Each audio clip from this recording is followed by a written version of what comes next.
Je m'appelle Jean-Baptiste Pinard, je suis sur un domaine viticole en bio depuis 1969. Nous avons 25 hectares de vignes. Mon vignoble est situé à Foussignac. Donc notre culture consiste à faire travailler le sol pour que lui puisse nourrir le raisin. Donc en fait, un rang sur deux dans tout notre vignoble, on va implanter un engrais vert qui va nous apporter une bonne quantité d'azote pour notre raisin. Et le rang à côté va être cultivé toute l'année. Donc sur tout le plateau de Foussignac, on est sur des sols calcaires avec plein de petites pierres. Donc les gros avantages qu'on a pour le travail du sol, c'est que ce sol est justement très drainant. On va facilement intervenir après une semaine de beau temps. On n'a pas du tout d'argile, donc en fait les outils vont très bien travailler dans ces sols-là. Pour l'entretien du cavaillon, on va relever toutes les traces que la machine à vendanger a pu faire sur le sol. Ensuite, une fois que les passages de roues de machine sont sortis, on va les chausser. On va chausser tous les rangs de vignes légèrement pour pouvoir enfouir toutes les herbes naissantes qui peuvent être dessous le cavaillon. Et on va laisser tout l'hiver comme ça. Arrivé au mois de février, mars, on va commencer à enlever cette butte de terre, à déchausser avec des outils à lame. Ça va nous prendre environ une semaine de travail pour décavaillonner 25 hectares de vignes. Et après, ça va être que de l'entretien avec un cultivateur et des lames mécaniques le reste de l'année. Donc il y a, là on va passer quand même beaucoup plus vite, on va être sur des 4-5 km/h. Et là c'est pareil, il faut compter environ une semaine et demie pour pouvoir tout remettre à jour et à plat. Le but du chaussage à la sortie des vendanges, en fait c'est pour trois choses. C'est ameublir le sol pour pouvoir plus facilement décavaillonner en sortie d'hiver. Enfouir les mauvaises herbes qu'on pu sortir évidemment, parce qu'à partir du mois d'août on va arrêter de nettoyer trop les sols pour qu'il y ait un peu de portance pour les vendanges.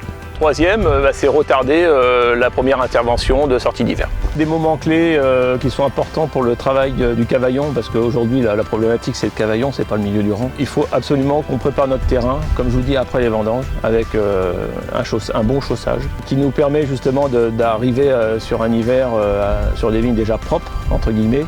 Et là, on va bouger de la terre qui est déjà très meuble, contrairement à une terre qu'on aurait laissée on va dire du mois d'août jusqu'au mois de février-mars. Cette préparation est déjà importante. Ensuite, dès qu'on a un moment de beau, on va dire une grosse semaine et demie au mois de février ou mars, on intervient directement pour éviter de se faire prendre par les herbes qui peuvent vraiment monter et être plus problématiques. Généralement, lorsqu'on arrive au mois d'avril, nos vignes sont déjà relativement propres, il n'y a plus grand chose à faire. Et après, c'est vraiment un entretien avec cultivateur et lame mécanique. Je pense qu'il n'y a pas d'outil miracle. Ce qui est important, c'est vraiment la qualité du salarié qui va être plus consciencieux, un peu plus attentif à son travail. Et après, derrière, il faut quand même que les outils soient faciles à régler. Ça, c'est très très important. Et moi, ce que je voudrais, c'est quelque chose où on pourrait avoir un tracteur autoguidé au milieu des rangs pour vraiment simplifier le travail du salarié. Alors, généralement, en début de saison, lorsqu'on commence à nettoyer le cavaillon, on passe déjà sur une partie un peu lourde avec un matériel hydraulique. Donc là on est entre mars et avril, des fois fin février en fonction du beau temps. Et après une fois par mois, voire une fois tous les 2 mois, on va faire un entretien avec vraiment lame mécanique et cultivateur. Donc la lame mécanique, on la passe pas évidemment à chaque passage de cultivateur. On va la passer une fois sur 2. Mais on est environ à un passage par mois. Ça nous est arrivé quelques années de pouvoir nettoyer le cavaillon au mois de février. On va arrêter de tailler et puis on va passer une semaine à nettoyer les sols. Je veux dire, tout le temps qu'on va gagner en février, c'est du temps qu'on va économiser pour mars et avril. Parce que lorsqu'on nettoie au mois de février, c'est que les vignes commencent à être sales et qu'on sait qu'au mois de mars, ça va être très compliqué. C'est-à-dire qu'au mois de février, lorsqu'on intervient, c'est qu'il fait beau, on a eu de l'humidité avant et ça va pousser très très vite. Donc il faut bien partir. Il faut bien partir. C'est-à-dire dès que c'est bon à prendre, il faut le faire. Il ne faut pas repousser. Donc là-dessus, il ne faut pas être en retard. On a un groupe défi 100% bio.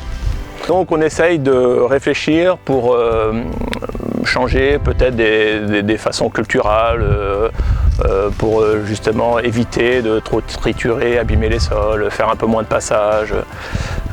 C'est assez compliqué parce que quand vous avez l'habitude de faire une façon, vous avez un peu de mal à changer en fait. Mais avec le temps, peut-être qu'elle nous convaincra de modifier notre vision des choses. Donc en fait, nous, le domaine qui est en bio depuis pas mal d'années, on ne trouve pas d'énormes difficultés à l'entretien du cavaillon. Pour nous, c'est logique. Et puis ça se fait naturellement en fait. On n'a pas une pression là-dessus. Pour nous, c'est pas une contrainte. C'est peut-être la contrainte avec les produits phyto la plus compliquée, mais on arrive à le gérer malgré tout.